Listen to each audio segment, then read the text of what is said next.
Welcome to our channel Study Physical Education. It's more than just playing games. हमारा next topic है concept, aim and objectives of physical education. पहले बात करते हैं physical education के concept की। Physical education के कॉन्सेप्ट को इसकी डेफिनेशन के थ्रू आसानी से समझा जा सकता है। फिजिकल एजुकेशन की डेफिनेशन कहती है कि physical education is the integral part of general education in which wholesome development of personality is brought through physical activities. यानी फिजिकल एजुकेशन जनरल एजुकेशन का हिस्सा है जिसमें फिजिकल एक्टिविटीज के माध्यम से पर्सनालिटी का संपूर्ण विकास किया जाता है। यहाँ पर 3 इम्पोर्टेंट कैरेक्टरिस्टिक्स है जो फिजिकल एजुकेशन के कॉन्सेप्ट को समझने में हेल्पफुल है। ये है 1, ये जनरल एजुकेशन का इंटीग्रल पार्ट है। 2, इसमें फिजिकल एक्टिविटीज के थ्रू, और 3, पर्सनालिटी की होलसम डेवलपमेंट होती है। आज जब हम फिजिकल एजुकेशन की बात करते हैं तो ज्यादातर लोग इसे सिर्फ गेम्स या फिजिकल एक्सरसाइज तक ही समझ लेते हैं, लेकिन वास्तव में फिजिकल एजुकेशन एक कंप्लीट एजुकेशनल प्रोसेस है जिसका उद्देश्य केवल शरीर को मजबूत बनाना नहीं बल्कि मेंटल, इमोशनल और सोशल डेवलपमेंट भी है। फिजिकल एजुकेशन का मुख्य उद्देश्य ओवरऑल पर्सनालिटी डेवलपमेंट होता है। इसमें योजनाबद्ध और वैज्ञानिक तरीके से कराई जाने वाली गतिविधियां जैसे exercise, sports, yoga, recreational activities और रिदमिक एक्टिविटीज शामिल होती है।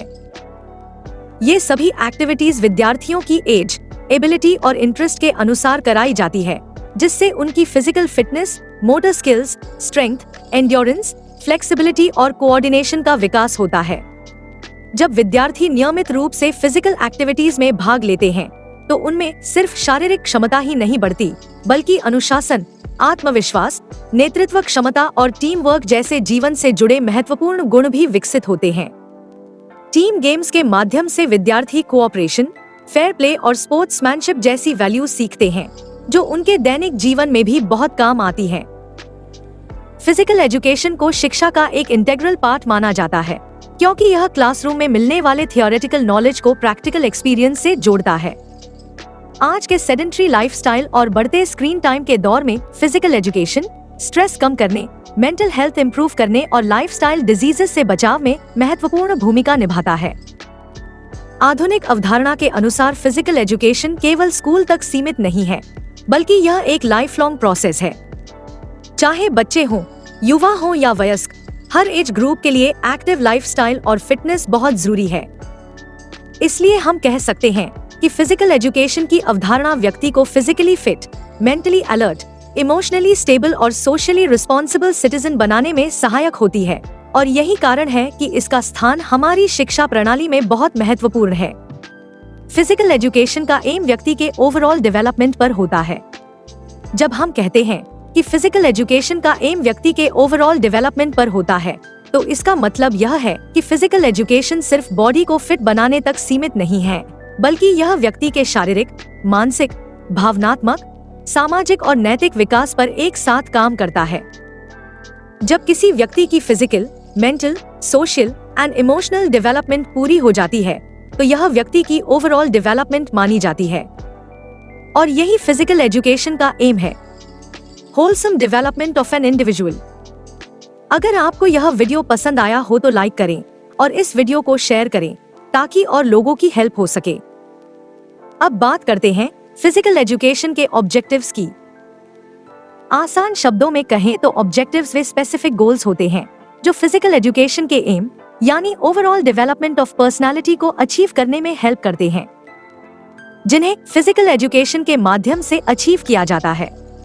ये ऑब्जेक्टिव्स केवल शरीर से जुड़े नहीं होते बल्कि व्यक्ति के पूरे व्यक्तित्व के विकास से जुड़े होते हैं।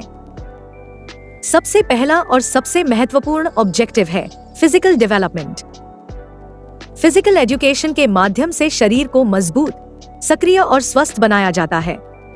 नियमित एक्सरसाइज, स्पोर्ट्स और योगा से स्ट्रेंथ, एंड्योरेंस, फ्लेक्सिबिलिटी, स्पीड और कोऑर्डिनेशन का विकास होता है, जिससे व्यक्ति अपने दैनिक जीवन के कार्य बेहतर तरीके से कर पाता है। दूसरा महत्वपूर्ण ऑब्जेक्टिव है मेंटल डेवलपमेंट। जब व्यक्ति फिजिकल एक्टिविटीज में भाग लेता है तो उसकी डिसीजन मेकिंग एबिलिटी, कंसंट्रेशन और प्रॉब्लम सॉल्विंग स्किल बेहतर होती है। खेलों के दौरान लिए गए तेज निर्णय व्यक्ति को मेंटली अलर्ट और कॉन्फिडेंट बनाते हैं। इमोशनल डेवलपमेंट भी फिजिकल एजुकेशन का एक महत्वपूर्ण ऑब्जेक्टिव है। जीत और हार दोनों परिस्थितियों को स्वीकार करना, भावनाओं पर नियंत्रण रखना और तनाव को संभालना, ये सभी गुण खेलों के माध्यम से स्वाभाविक रूप से विकसित होते हैं। इससे व्यक्ति इमोशनली बैलेंस्ड बनता है। Next objective is social development. इस ऑब्जेक्टिव के अंतर्गत टीम गेम्स और ग्रुप एक्टिविटीज बहुत सहायक होती हैं। इनके द्वारा व्यक्ति cooperation, leadership, discipline, fair play और स्पोर्ट्समैनशिप जैसे सोशल वैल्यूज को सीखता है। ये वैल्यूज केवल खेल के मैदान तक सीमित नहीं रहते, बल्कि वास्तविक जीवन में भी उपयोगी होते हैं। इसके अलावा फिजिकल एजुकेशन का एक और महत्वपूर्ण ऑब्जेक्टिव है कैरेक्टर बिल्डिंग। नियमित भागीदारी से honesty, time management, self control और रिस्पॉन्सिबिलिटी जैसे गुण विकसित होते हैं। साथ ही हेल्थ अवेयरनेस और एक्टिव लाइफस्टाइल को बढ़ावा देना भी फिजिकल एजुकेशन का एक प्रमुख उद्देश्य है। इस प्रकार कहा जा सकता है कि फिजिकल एजुकेशन के ऑब्जेक्टिव्स व्यक्ति को physically fit, mentally strong, emotionally stable और सोशली रिस्पॉन्सिबल सिटीजन बनाना है, ताकि वह एक अच्छा खिलाड़ी ही नहीं बल्कि एक अच्छा इंसान भी बन सके और इस तरह से उनकी पर्सनालिटी की ओवरऑल डेवलपमेंट होती है। हमारा आज का टॉपिक है development of physical education in India post independence, यानी आजादी के बाद इंडिया में फिजिकल एजुकेशन की डेवलपमेंट। आजादी के बाद देश का फोकस सिर्फ लिटरेसी पर नहीं था, बल्कि फिटनेस, डिसिप्लिन, कैरेक्टर बिल्डिंग और यूथ डेवलपमेंट को भी नेशन बिल्डिंग का स्ट्रॉन्ग पिलर माना गया। इसी सोच के साथ सरकार ने कई कमिटीज, पॉलिसीज और प्रोग्राम्स शुरू किए। तो सबसे पहले हम बात करते हैं post independence committees and policies की। 1948 में नेशनल कैडेट कॉर्प्स (एनसीसी) की शुरुआत हुई। एनसीसी का मुख्य उद्देश्य यूथ में डिसिप्लिन, लीडरशिप, यूनिटी और नेशनल इंटीग्रेशन विकसित करना था। एनसीसी ने फिजिकल एजुकेशन को मिलिट्री ट्रेनिंग और कैरेक्टर बिल्डिंग के साथ जोड़ दिया। इसी साल तारा चांद कमेटी 1948 का गठन किया गया, जिसने स्कूल्स और कॉलेजेस में फिजिकल एजुकेशन को प्रमोट करने की सिफारिश की। 1948 में बनी university education commission doctor S Radhakrishnan committee ने यूनिवर्सिटीज में फिजिकल एजुकेशन को एजुकेशन सिस्टम का जरूरी हिस्सा माना। 1950 में central advisory board of physical education and recreation (कैपर) की स्थापना की गई। इसका उद्देश्य पूरे देश में फिजिकल एजुकेशन और रिक्रिएशनल एक्टिविटीज को प्लान करना और कोऑर्डिनेट करना था। 1953 में Rajkumari Amrit Kaur sports coaching scheme launch की गई। इस स्कीम का एम था ट्रेंड कोचेस तैयार करना और स्पोर्ट्स परफॉर्मेंस इंप्रूव करना। इसी स्कीम के अंतर्गत हॉकी लेजेंड ध्यानचंद ने कोच के रूप में सर्विसेज दी। 1954 में all India council of sports (AICS) की स्थापना हुई। इसी वर्ष जेके भोंसले द्वारा नेशनल डिसिप्लिन स्कीम (NDS) शुरू की गई, जिसका उद्देश्य स्टूडेंट्स में डिसिप्लिन, पंक्चुअलिटी और फिजिकल एफिशिएंसी डेवलप करना था। 1959 में एन कुंजरू द्वारा कुंजरू कमेटी बनाई गई, जिसने यूथ डेवलपमेंट और विभिन्न यूथ प्रोग्राम्स के कोऑर्डिनेशन पर जोर दिया। 1959-60 में national physical efficiency drive launch हुई, जिससे मास लेवल पर फिटनेस और फिजिकल स्टैंडर्ड्स इंप्रूव करने की कोशिश की गई। 1964-66 की कोठारी कमीशन ने स्ट्रांगली रेकमेंड किया कि फिजिकल एजुकेशन को कंपलसरी सब्जेक्ट बनाया जाए। इसके बाद 1965 में नेशनल फिटनेस कॉर्प्स (NFC) और 1969 में नेशनल सर्विस स्कीम (NSS) शुरू की गई, जिनका उद्देश्य यूथ को फिटनेस, डिसिप्लिन और सोशल सर्विस से जोड़ना था। 1968 और 1986 की national policy on education (NP) में स्पोर्ट्स और फिजिकल एजुकेशन को एजुकेशन सिस्टम का इंटीग्रल पार्ट माना गया। रूरल एरियाज में स्पोर्ट्स कल्चर डेवलप करने के लिए 1970-71 में रूरल स्पोर्ट्स प्रोग्राम शुरू किया गया। इसी समय sports talent search scholarship scheme launch हुई, जिससे टैलेंटेड प्लेयर्स को फाइनेंशियल सपोर्ट मिलने लगा। 1975 में national sports festival for women आयोजित किया गया, जिसने विमेन पार्टिसिपेशन और विमेन एम्पावरमेंट को स्पोर्ट्स के माध्यम से बढ़ावा दिया। 1982 में एक separate ministry of sports and youth affairs की स्थापना हुई, जो स्पोर्ट्स डेवलपमेंट के लिए एक बड़ा माइलस्टोन था। 21 अगस्त 1984 को नेशनल स्पोर्ट्स पॉलिसी का रेजोल्यूशन पास हुआ, जिसका प्राइमरी पर्पस इंडिया में स्पोर्ट्स के स्टैंडर्ड को ऊपर उठाना था 1985 में स्पेशल एरिया गेम्स सैग स्कीम शुरू की गई, जिसका फोकस ट्राइबल, रूरल और बैकवर्ड एरियाज पर था। रीसेंट पीरियड में 2018 का खेलो इंडिया प्रोग्राम ग्रासरूट्स लेवल पर स्पोर्ट्स कल्चर डेवलप करने में बहुत इफेक्टिव साबित हुआ। 2019 का फिट इंडिया मूवमेंट ने फिटनेस को मास मूवमेंट बना दिया और अंत में NEP 2020 ने होलिस्टिक और इंटीग्रेटेड फिजिकल एजुकेशन पर जोर दिया, जिसमें स्पोर्ट्स, योगा और फिटनेस को मेन स्ट्रीम एजुकेशन से जोड़ा गया। अगर आपको यह वीडियो पसंद आया हो तो लाइक करें और इस वीडियो को शेयर करें ताकि और लोगों की हेल्प हो सके। अब बात करते हैं उन फिजिकल एजुकेशन के की इंस्टीट्यूशंस की जो आजादी के बाद एस्टैब्लिश किए गए। आजादी के बाद भारत ने यह समझ लिया था कि फिजिकल एजुकेशन को स्ट्रॉन्ग फाउंडेशन देने के लिए सिर्फ पॉलिसीज ही नहीं, बल्कि स्पेशलाइज्ड इंस्टीट्यूशंस भी जरूरी है, जहां टीचर्स, कोचेस और स्पोर्ट्स प्रोफेशनल्स को साइंटिफिक ट्रेनिंग मिल सके। इसी सोच के साथ कुछ very important national level institutions establish किए गए।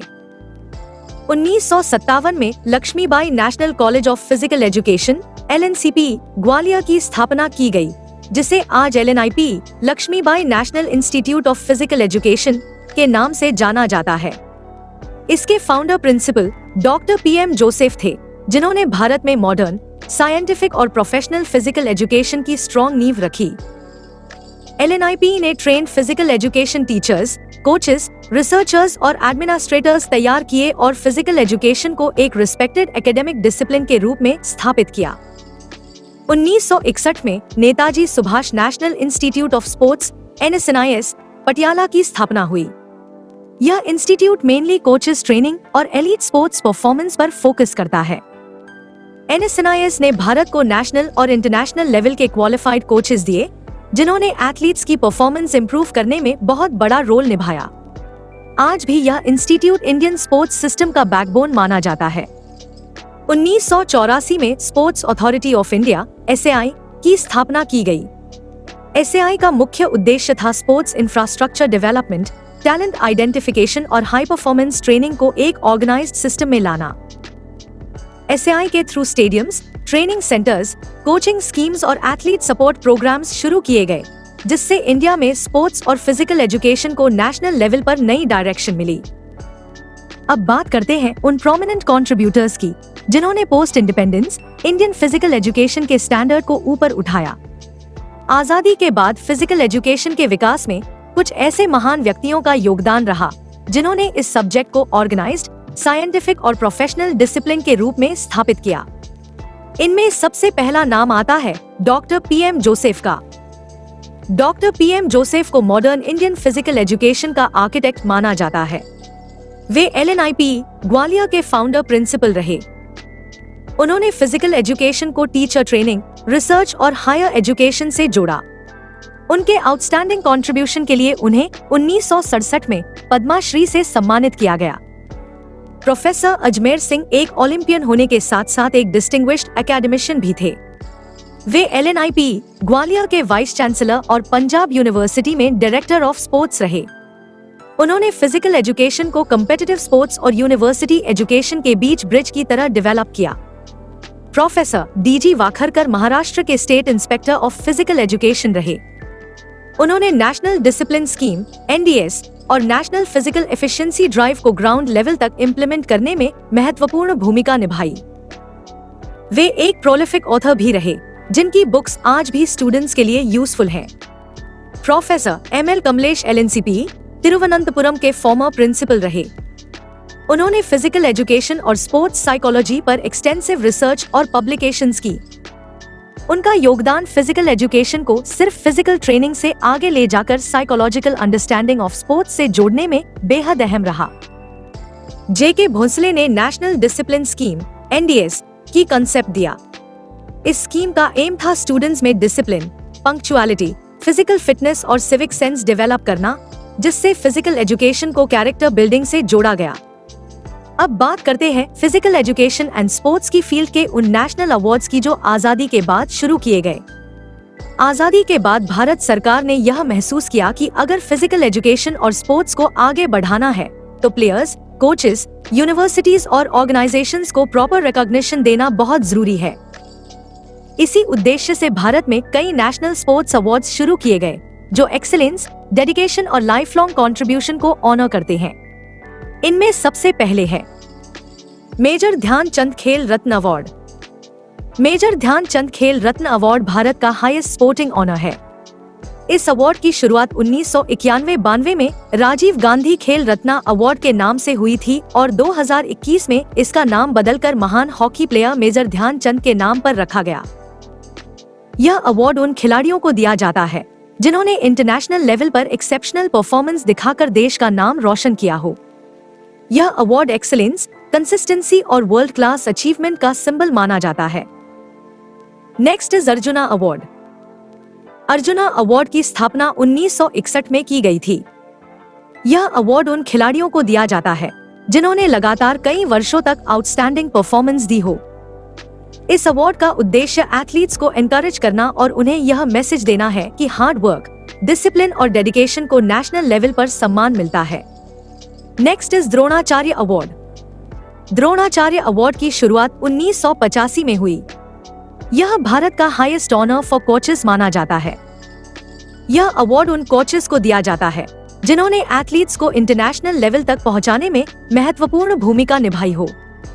यह अवार्ड यह दर्शाता है कि स्पोर्ट्स में सक्सेस के पीछे कोच की रोल कितनी महत्वपूर्ण होती है। Next is major Dhyan Chand award for lifetime achievement.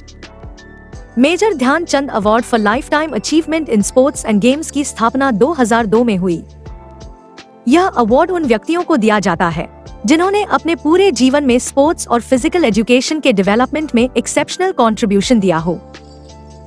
यह award long term dedication, service और लेगेसी को रिप्रेजेंट करता है।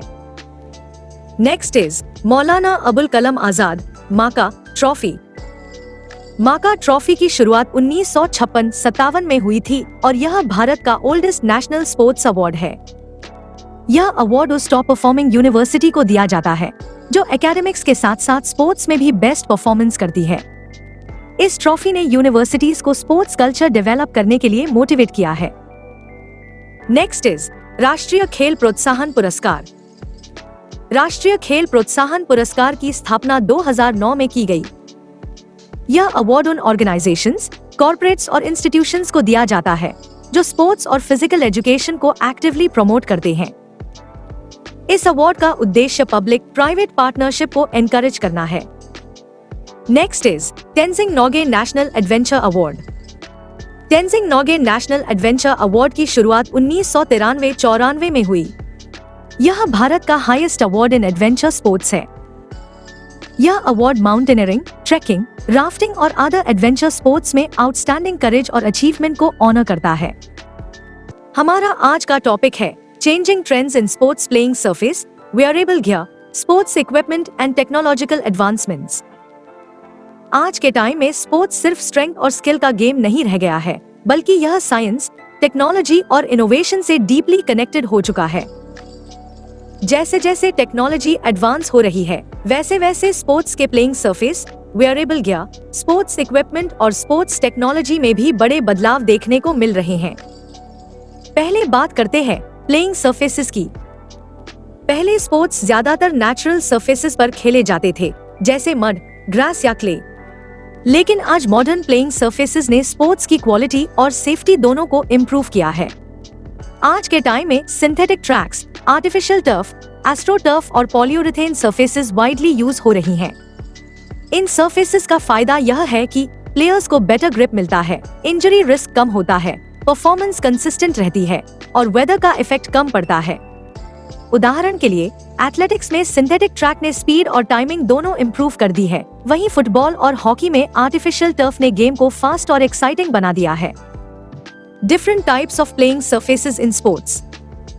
स्पोर्ट्स में प्लेइंग सरफेस बहुत इंपॉर्टेंट होती है क्योंकि यही सरफेस प्लेयर की मूवमेंट, परफॉर्मेंस और सेफ्टी को डायरेक्टली अफेक्ट करती है। अलग अलग स्पोर्ट्स के लिए अलग अलग प्लेइंग सरफेसेस यूज की जाती हैं। इन्हें डिटेल में समझते हैं। एक नेचुरल प्लेइंग सरफेस। यह सबसे ट्रेडिशनल प्लेइंग सरफेस है। इसमें नेचुरल ग्रास, मड और क्ले शामिल होते हैं। क्रिकेट, फुटबॉल, कबड्डी, खो-खो जैसे गेम्स पहले मोस्टली इन्हीं सरफेसेस पर खेले जाते थे। इसकी एडवांटेजेस है, इसकी कॉस्ट कम होती है और ये एनवायरनमेंट फ्रेंडली होती है। इसकी डिसएडवांटेजेस में हम कह सकते हैं कि ये वेदर डिपेंडेंट होती है और अनइवन सरफेस होने से इंजरी रिस्क बढ़ जाता है। 2. Synthetic surface. Synthetic surface modern sports की पहचान बन चुकी है। एथलेटिक्स में सिंथेटिक ट्रैक और पॉलीयुरेथेन सरफेस वाइडली यूज होती हैं। ये स्पेशली डिजाइन मटेरियल से बनाई जाती हैं। इट्स एडवांटेजेस आर, इसका सरफेस स्मूथ और यूनिफॉर्म होता है, इसमें बेटर ग्रिप और स्पीड मिलती है और इस पर हर तरह के वेदर में खेला जा सकता है। इसकी डिसएडवांटेज ये है कि इसकी इंस्टॉलेशन कॉस्ट बहुत ज्यादा होती है। 3. Artificial turf surface.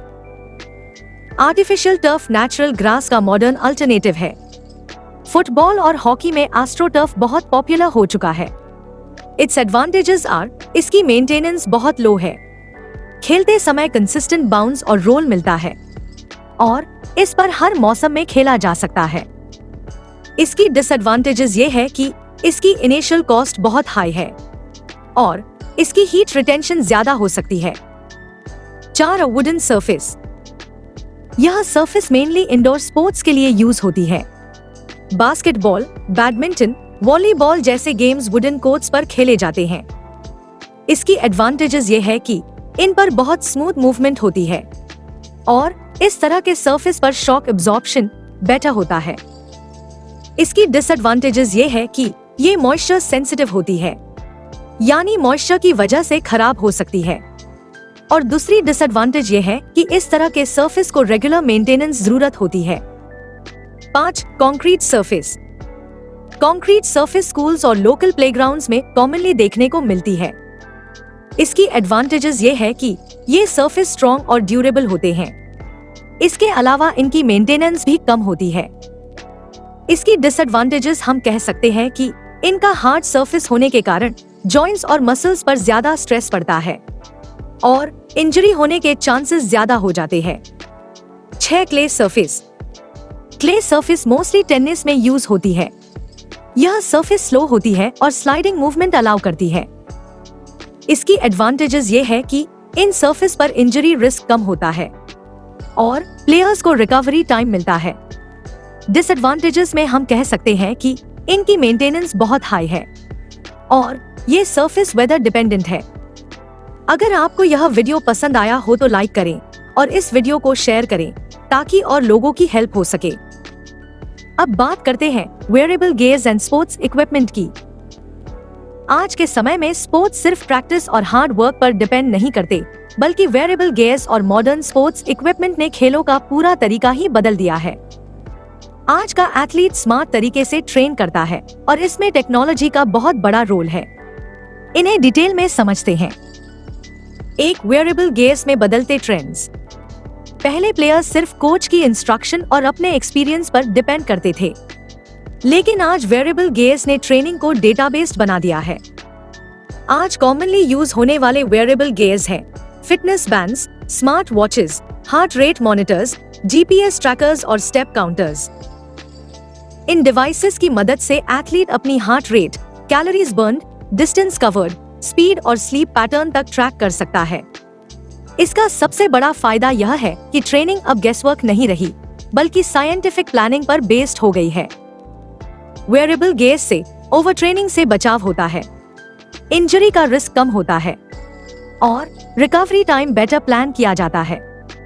2. Sports equipment में आधुनिक बदलाव। आज का स्पोर्ट्स इक्विपमेंट पहले से कहीं ज्यादा एडवांस्ड, लाइटवेट और सेफ हो चुका है। एग्जाम्पल्स के तौर पर क्रिकेट में लाइटवेट बैट्स और हेलमेट्स, एथलेटिक्स में एरोडायनामिक शूज, हॉकी और फुटबॉल में एडवांस्ड प्रोटेक्टिव गियर और बैडमिंटन और टेनिस में carbon fibre rackets. Modern equipment का डिजाइन ऐसा होता है कि परफॉर्मेंस इंप्रूव हो, एनर्जी लॉस कम हो और प्लेयर को मैक्सिमम कंफर्ट और सेफ्टी मिले। आज हेलमेट्स, पैड्स और गार्ड्स में शॉक अब्सॉर्बिंग मटेरियल यूज होता है, जिससे सीरियस इंजरीज से बचाव होता है। सेफ्टी और परफॉर्मेंस दोनों पर फोकस। चेंजिंग ट्रेंड्स में सबसे इम्पोर्टेंट बात यह है कि अब इक्विपमेंट सिर्फ परफॉर्मेंस के लिए नहीं, बल्कि प्लेयर सेफ्टी के लिए भी डिजाइन किया जाता है। इंटरनेशनल कॉम्पिटिशंस में स्टैंडर्डाइज्ड इक्विपमेंट कंपलसरी कर दिया गया है ताकि अनफेयर एडवांटेज और इंजरीज दोनों से बचा जा सके। आज के मॉडर्न स्पोर्ट्स में विनिंग सिर्फ टैलेंट और प्रैक्टिस से नहीं होती, बल्कि वेयरेबल गियर्स और एडवांस्ड स्पोर्ट्स इक्विपमेंट भी उतने ही इम्पोर्टेंट हो चुके हैं। टेक्नोलॉजी ने ट्रेनिंग, परफॉर्मेंस और रिकवरी तीनों को कंप्लीटली ट्रांसफॉर्म कर दिया है। अब हम स्पोर्ट्स और एक्सरसाइज में यूज होने वाली कुछ लेटेस्ट टेक्नोलॉजीज और वेयरेबल गियर्स को देखेंगे। इनमें सबसे पहले है एक ट्रैकिंग रेस टाइम और परफॉर्मेंस मॉनिटरिंग। पहले रेस टाइम को मैनुअल स्टॉपवॉच से मेजर किया जाता था, जिसमें एरर की चांसेस होती थी। आज electronic timing system, photo finish system और जीपीएस ट्रैकिंग की मदद से रेस टाइम मिलीसेकंड एक्यूरेसी के साथ रिकॉर्ड किया जाता है। एथलीट्स और कोचेज अब speed, reaction time, split timing और लैप परफॉर्मेंस को इजीली एनालाइज कर पाते हैं। इससे ट्रेनिंग ज्यादा साइंटिफिक और रिजल्ट ओरिएंटेड हो गई है। 2. स्पोर्ट्स क्लोथिंग में चेंजिंग ट्रेंड्स। आज स्पोर्ट्स क्लोथिंग सिर्फ यूनिफॉर्म नहीं, बल्कि परफॉर्मेंस एनहांसिंग गियर बन चुकी है। मॉडर्न स्पोर्ट्सवेयर में lightweight fabric, sweat absorbing material और कंप्रेशन क्लोथिंग यूज होती है, जो मसल्स को सपोर्ट देती है, ब्लड सर्कुलेशन इंप्रूव करती है और फटीग कम करती है।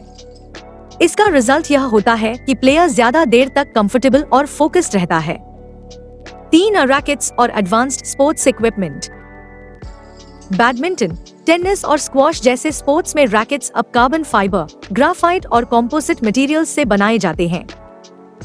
इन मॉडर्न रैकेट्स से पावर ज्यादा मिलती है, कंट्रोल इंप्रूव होता है और इंजरी रिस्क कम होता है। इक्विपमेंट अब प्लेयर की हाइट, स्ट्रेंथ और प्लेइंग स्टाइल के अकॉर्डिंग कस्टमाइज किया जाता है। 4. Motion capture software. Motion capture software sports training का गेम चेंजर बन चुका है। इस टेक्नोलॉजी से एथलीट की बॉडी मूवमेंट, पोस्चर और टेक्निक को 3D फॉर्म में एनालाइज किया जाता है। इस टेक्नोलॉजी से कोचेस गलत मूवमेंट, टेक्निक एरर्स और इंजरी प्रोन एक्शंस को इजीली आइडेंटिफाई कर पाते हैं। इससे परफॉर्मेंस इंप्रूव होती है और इंजरी से पहले ही प्रिवेंशन पॉसिबल हो जाती है। 5. स्पोर्ट्स शूज में इनोवेशन। आज स्पोर्ट्स शूज सिर्फ रनिंग के लिए नहीं, बल्कि परफॉर्मेंस ऑप्टिमाइजेशन के लिए डिजाइन किए जाते हैं। मॉडर्न शूज में शॉक एब्जॉर्प्शन, बेटर ग्रिप और एनर्जी रिटर्न टेक्नोलॉजी यूज होती है। राइट शूज से स्पीड बढ़ती है, बैलेंस इंप्रूव होता है और एंकल, नी इंजरीज का रिस्क कम होता है। 6. Bowling machine in cricket.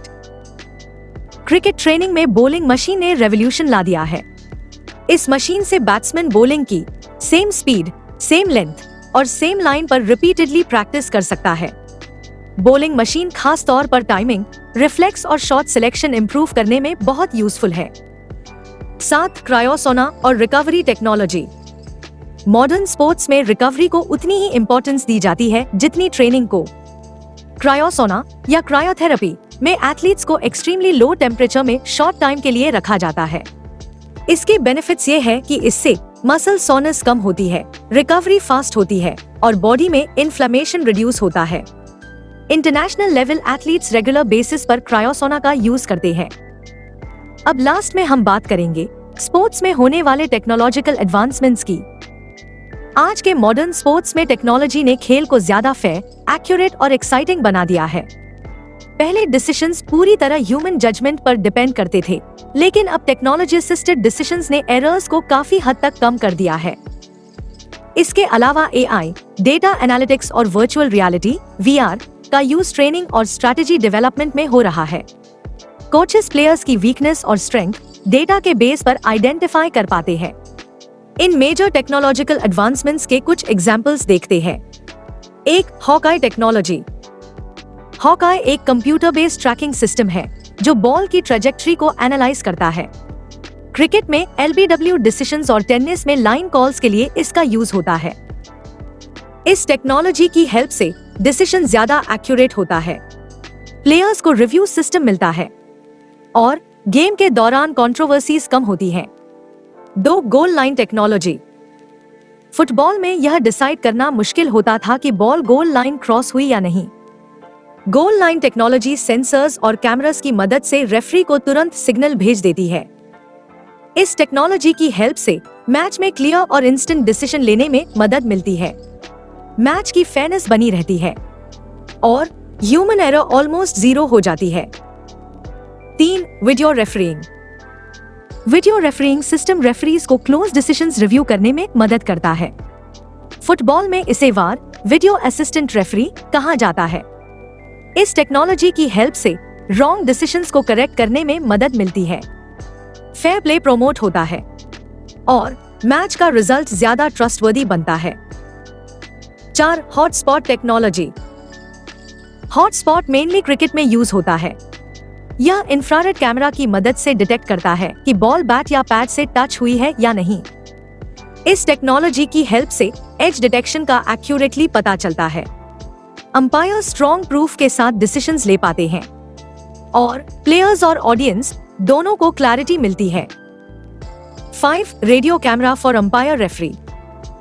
आज अंपायर्स और रेफरीज के पास रेडियो कम्युनिकेशन सिस्टम्स होते हैं, जिससे वे इंस्टेंटली एक दूसरे से कम्युनिकेट कर पाते हैं। कुछ स्पोर्ट्स में बॉडी कैमरास भी यूज होती हैं। इस टेक्नोलॉजी की हेल्प से ऑन फील्ड कोऑर्डिनेशन बेहतर होता है, ट्रांसपेरेंसी बढ़ती है और डिसीजंस एक्सप्लेन करना आसान होता है। 6. Modern stadium technology. Modern stadiums अब स्मार्ट स्टेडियम्स बन चुके हैं। यहाँ giant LED screens, digital scoreboards, high speed cameras, crowd management systems use होते हैं। इस टेक्नोलॉजी की हेल्प से स्पेक्टेटर एक्सपीरियंस बेहतर होता है, सिक्योरिटी और सेफ्टी इंप्रूव्ड होती है और लाइव स्टैट्स और रीप्लेस अवेलेबल हो पाता है। 7. Role of television in sports. Television technology ने स्पोर्ट्स को ग्लोबल ऑडियंस तक पहुंचाया है। आज HD broadcast, slow motion replay, multiple camera angles और लाइव एनालिटिक्स व्यूअर्स को गेम के हर मोमेंट से कनेक्ट रखते हैं। इस टेक्नोलॉजी की हेल्प से स्पोर्ट्स पॉपुलैरिटी बढ़ी है, प्लेयर्स और इवेंट्स ग्लोबल आइकॉन्स बनते हैं और स्पॉन्सरशिप और रेवेन्यू में ग्रोथ होती है। हमारा आज का टॉपिक है career options in physical education. India में फिजिकल एजुकेशन का फील्ड उन लोगों के लिए कई रिवॉर्डिंग करियर ऑप्शंस ऑफर करता है जिन्हें हेल्थ, फिटनेस और स्पोर्ट्स में जेन्युइन इंटरेस्ट होता है। यह टॉपिक हमें इंडियन कॉन्टेक्स्ट में फिजिकल एजुकेशन के अलग अलग करियर एवेन्यूज को समझने के लिए तैयार करता है। यहाँ ट्रेडिशनल रोल्स जैसे टीचिंग और कोचिंग से लेकर इमर्जिंग फील्ड्स जैसे स्पोर्ट्स मैनेजमेंट और स्पोर्ट्स साइंस तक कई ऑप्शंस अवेलेबल हैं। जो लोग फिजिकल एक्टिविटी और स्पोर्ट्स के जरिए सोसाइटी में पॉजिटिव डिफरेंस लाना चाहते हैं, उनके लिए यह फील्ड एक फुलफिलिंग करियर पाथ बन सकता है। फिजिकल एजुकेशन और स्पोर्ट्स ऐसे क्षेत्र हैं जहां डिफरेंट इंटरेस्ट और स्किल सेट्स रखने वाले लोगों के लिए अपॉर्चुनिटीज की कोई कमी नहीं है। आज के टाइम में फिजिकल एजुकेशन सिर्फ PT टीचर बनने तक लिमिटेड नहीं है। अगर आपको स्पोर्ट्स, फिटनेस, हेल्थ और ट्रेनिंग में इंटरेस्ट है तो फिजिकल एजुकेशन में मल्टीपल करियर ऑप्शंस अवेलेबल हैं। इन्हीं करियर ऑप्शंस को एक एक कर डिटेल में समझते हैं। इन ऑप्शंस में सबसे पहले है एक फिजिकल एजुकेशन टीचर और लेक्चरर। सबसे कॉमन और पॉपुलर करियर ऑप्शन है फिजिकल एजुकेशन टीचर बनना। स्कूल्स में आप PT टीचर और कॉलेजेस, यूनिवर्सिटीज में डायरेक्टर फिजिकल एजुकेशन या असिस्टेंट प्रोफेसर बन सकते हैं।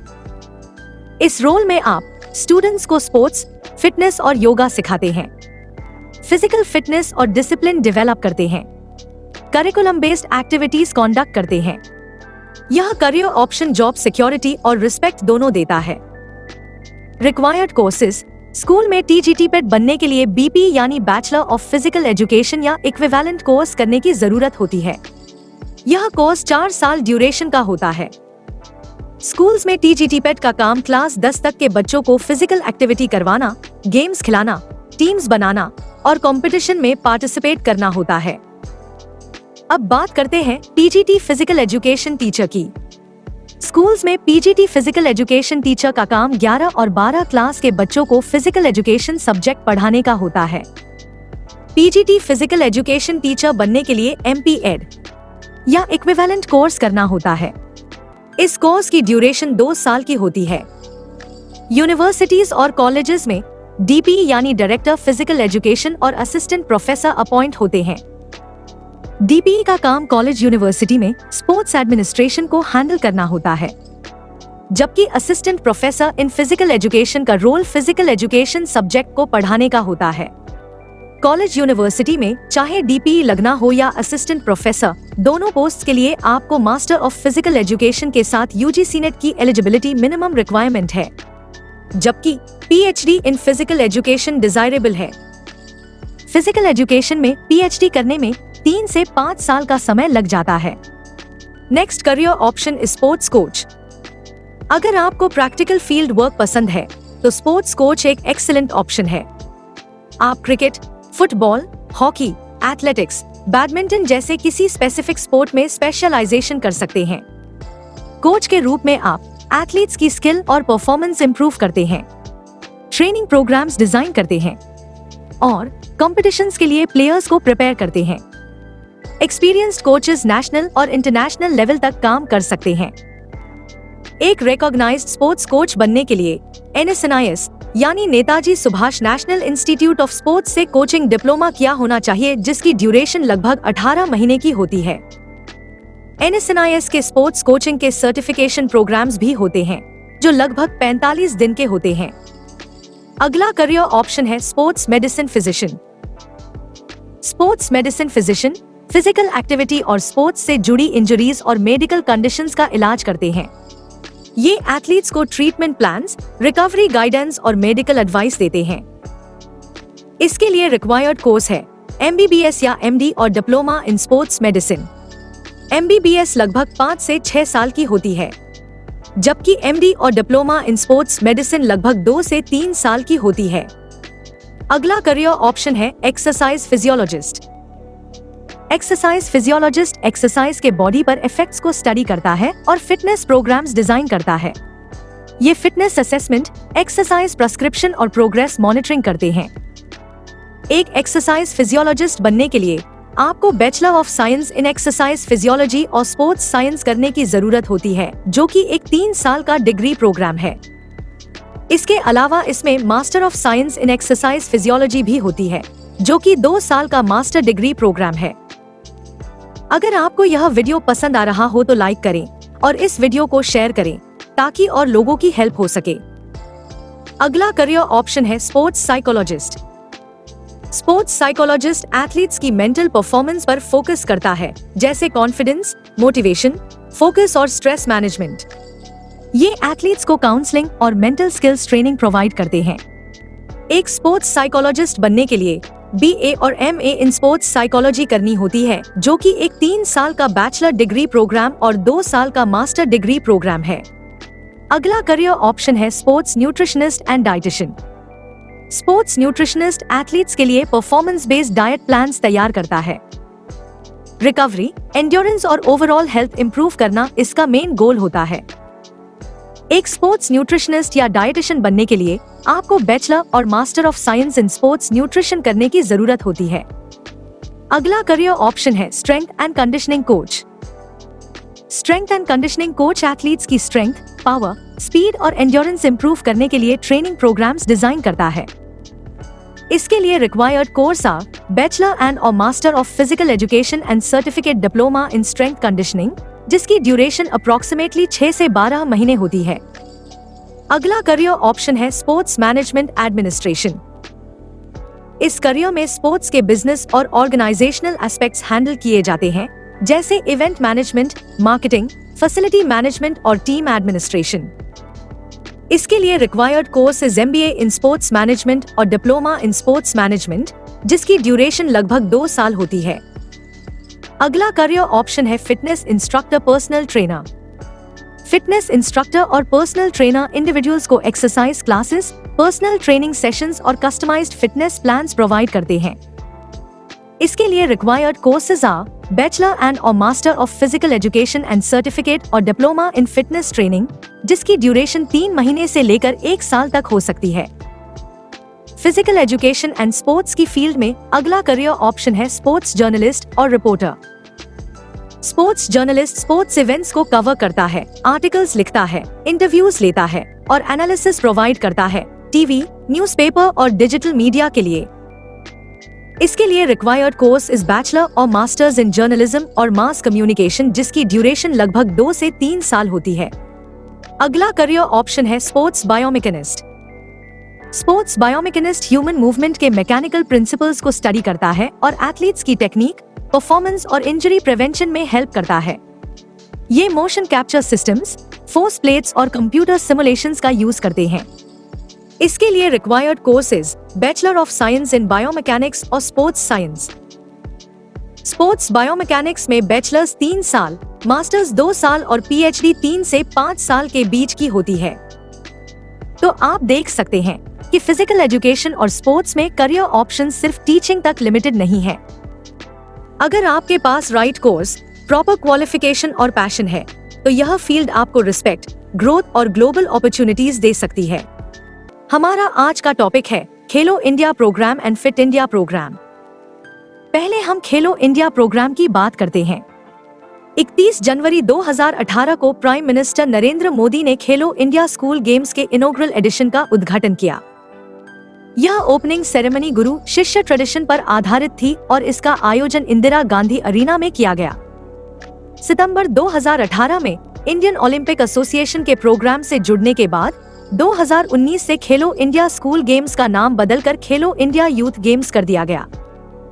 इस इवेंट का second edition Shri Shiv Chhatrapati sports complex, Balewadi, Pune में शुरू हुआ। इसका उद्घाटन स्पोर्ट्स मिनिस्टर राज्यवर्धन सिंह राठौड़ और महाराष्ट्र के चीफ मिनिस्टर देवेंद्र फडणवीस द्वारा किया गया। इसके बाद 27 फरवरी 2019 को प्राइम मिनिस्टर नरेंद्र मोदी ने यूथ इंडियन पार्लियामेंट के दौरान विज्ञान भवन, न्यू दिल्ली में खेलो इंडिया ऐप लॉन्च किया। इस ऐप का मेन ऑब्जेक्टिव था स्पोर्ट्स और फिटनेस को प्रमोट करना और यूथ को एक्टिव लाइफस्टाइल की ओर मोटिवेट करना। खेलो इंडिया गेम्स। खेलो इंडिया के तहत रेगुलर नेशनल लेवल कॉम्पिटिशन्स कराए जाते हैं, जैसे खेलो इंडिया यूथ गेम्स और खेलो India university games.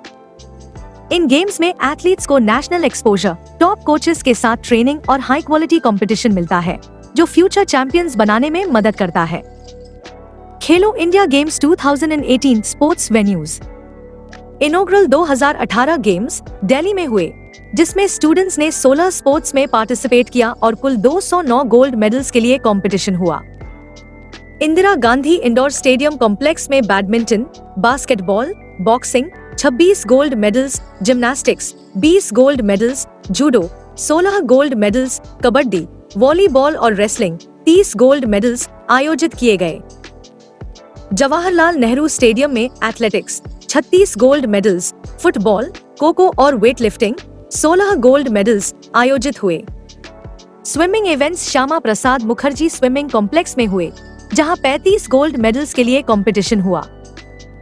Hockey matches Dhyan Chand national stadium में खेले गए। शूटिंग इवेंट्स डॉक्टर करनी सिंह शूटिंग रेंज में आयोजित किए गए। डिफरेंट वेन्यूज, मल्टीपल स्पोर्ट्स और लार्ज नंबर ऑफ मेडल्स, यह सब दिखाता है कि खेलो इंडिया का विजन कितना वाइड और इम्पैक्टफुल है। अब हम समझते हैं सिलेक्शन क्राइटेरिया को, यानी खेलो इंडिया स्कूल यूथ गेम्स में एथलीट्स का सिलेक्शन कैसे किया जाता है। सबसे पहले एलिजिबिलिटी की बात करें तो सिर्फ सिलेक्टेड स्कूल स्टूडेंट्स जिनकी एज 17 ईयर्स से कम होती है वही कंपटीशन में पार्टिसिपेट कर सकते हैं, यानी एज वेरिफिकेशन यहाँ बहुत इम्पोर्टेंट होती है। इंडिविजुअल स्पोर्ट्स के लिए सिलेक्शन। इंडिविजुअल इवेंट्स में एथलीट्स का सिलेक्शन इस तरह से किया जाता है। टॉप 8 स्पोर्ट्स पर्सन्स को school games federation of India (SGFI) की नेशनल स्कूल गेम्स से सिलेक्ट किया जाता है। 4 नॉमिनेशन संबंधित स्पोर्ट्स फेडरेशन द्वारा की जाती है। एक nomination central board of secondary education (CBSE) की तरफ से होती है। एक प्लेयर होस्ट स्टेट से सिलेक्ट किया जाता है और 2 wild card entries individual events के लिए रखी जाती हैं। इस सिस्टम का उद्देश्य यह है कि बेस्ट परफॉर्मर्स के साथ साथ पोटेंशियल टैलेंट को भी मौका मिल सके। टीम स्पोर्ट्स के लिए सिलेक्शन। टीम स्पोर्ट्स में सिलेक्शन थोड़ा अलग तरीके से होता है। टॉप 4 टीम्स को नेशनल स्कूल गेम्स से सिलेक्ट किया जाता है। 2 टीम्स को स्पोर्ट्स फेडरेशन नॉमिनेट करती है। एक टीम होस्ट स्टेट से ली जाती है और एक टीम ऑर्गेनाइजिंग कमेटी द्वारा सिलेक्ट की जाती है। इससे कंपटीशन बैलेंस्ड रहता है और अलग अलग रीजन्स को रिप्रेजेंटेशन मिलती है। आर्चरी, बैडमिंटन और शूटिंग के लिए स्पेशल क्राइटेरिया। इन स्पोर्ट्स के लिए सिलेक्शन क्राइटेरिया थोड़ा ब्रॉडर रखा गया है। टॉप 16 प्लेयर्स को नेशनल स्कूल गेम्स से सिलेक्ट किया जाता है। 8 नॉमिनेशन स्पोर्ट्स फेडरेशन की तरफ से होती हैं। एक प्लेयर CBSE से, एक प्लेयर होस्ट स्टेट से, एक प्लेयर ऑर्गेनाइजिंग कमेटी से और 6 वाइल्ड कार्ड एंट्रीज भी शामिल की जाती हैं। यह इसलिए किया जाता है ताकि टेक्निकल स्पोर्ट्स में ज्यादा टैलेंट को प्लेटफॉर्म मिल सके। टैलेंट हंट और स्कॉलरशिप। सिलेक्शन के बाद टैलेंट हंट प्रोग्राम के जरिए बेस्ट एथलीट्स को आइडेंटिफाई किया जाता है। सिलेक्टेड प्लेयर्स को आगे चलकर scholarship, professional training, coaching, sports science support और एक्सपोजर दिया जाता है ताकि वे फ्यूचर में नेशनल और इंटरनेशनल लेवल तक परफॉर्म कर सकें। तो साफ है कि यह सिलेक्शन प्रोसेस पूरी तरह स्ट्रक्चर्ड, ट्रांसपेरेंट और परफॉर्मेंस बेस्ड है।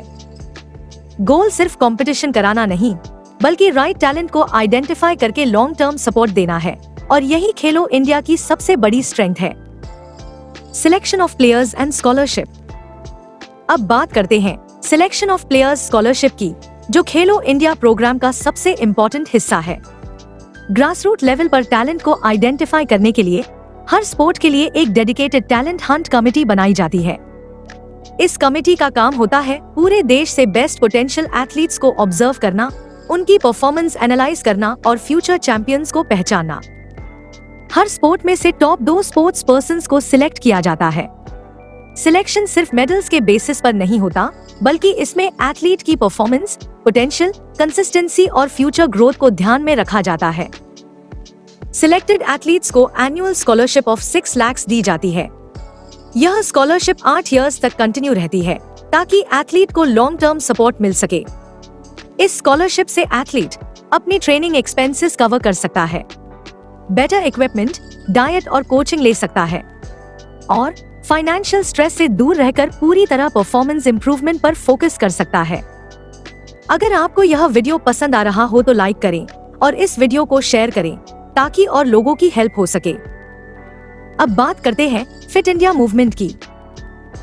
फिट इंडिया मूवमेंट की शुरुआत ऑनरेबल प्राइम मिनिस्टर द्वारा 29 अगस्त 2019 को की गई थी। इस मूवमेंट का विजन यह है कि फिटनेस को हमारी डेली लाइफ का इंटीग्रल पार्ट बनाया जाए, यानी फिटनेस सिर्फ एक्सरसाइज तक सीमित न रहे, बल्कि हमारी लाइफस्टाइल का हिस्सा बन जाए। इस प्रोग्राम का मेन मिशन है लोगों के बिहेवियर में पॉजिटिव चेंज लाना और उन्हें फिजिकली एक्टिव लाइफस्टाइल अपनाने के लिए मोटिवेट करना। फिट इंडिया मूवमेंट सिर्फ एथलीट्स के लिए नहीं, बल्कि हर एज ग्रुप के लोगों के लिए है। Objectives of fit India program. Fit India program के मुख्य ऑब्जेक्टिव्स इस प्रकार हैं: फिटनेस को प्रमोट करना ताकि यह इजी, फन और फ्री बन सके। फोकस्ड कैंपेन्स के माध्यम से फिटनेस और अलग अलग फिजिकल एक्टिविटीज के बारे में अवेयरनेस फैलाना। इंडिजिनस स्पोर्ट्स को प्रमोट करना ताकि ट्रेडिशनल खेलों को नई पहचान मिल सके। फिटनेस को हर स्कूल, कॉलेज, यूनिवर्सिटी, पंचायत और विलेज तक पहुंचाना। और सिटीजन्स ऑफ इंडिया के लिए एक ऐसा प्लेटफॉर्म क्रिएट करना जहां लोग फिटनेस से जुड़ी इंफॉर्मेशन शेयर कर सकें, अवेयरनेस बढ़ा सकें और अपनी पर्सनल फिटनेस स्टोरीज दूसरों को इंस्पायर करने के लिए शेयर कर सकें। Daily physical activity message.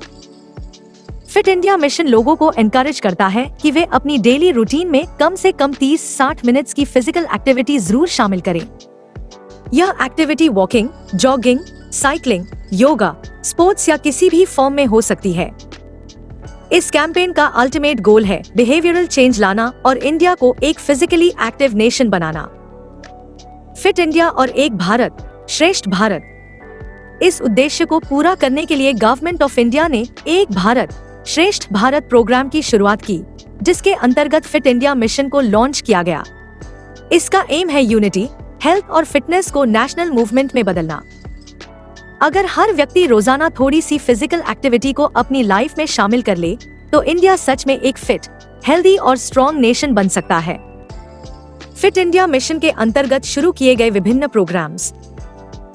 Fit India mission के ऑब्जेक्टिव्स को अचीव करने के लिए इसके अंतर्गत कई स्मॉल बट इफेक्टिव प्रोग्राम्स शुरू किए गए हैं। इन प्रोग्राम्स का मेन एम है कि फिटनेस को मास मूवमेंट बनाया जाए और हर व्यक्ति तक इसकी रीच हो। इन प्रोग्राम्स को एक एक कर डिटेल में समझते हैं। सबसे पहले है फिट इंडिया स्कूल सर्टिफिकेशन। इस बैकग्राउंड में फिट इंडिया मिशन हर साल नवंबर-दिसंबर के महीने में fit India school week organise करता है।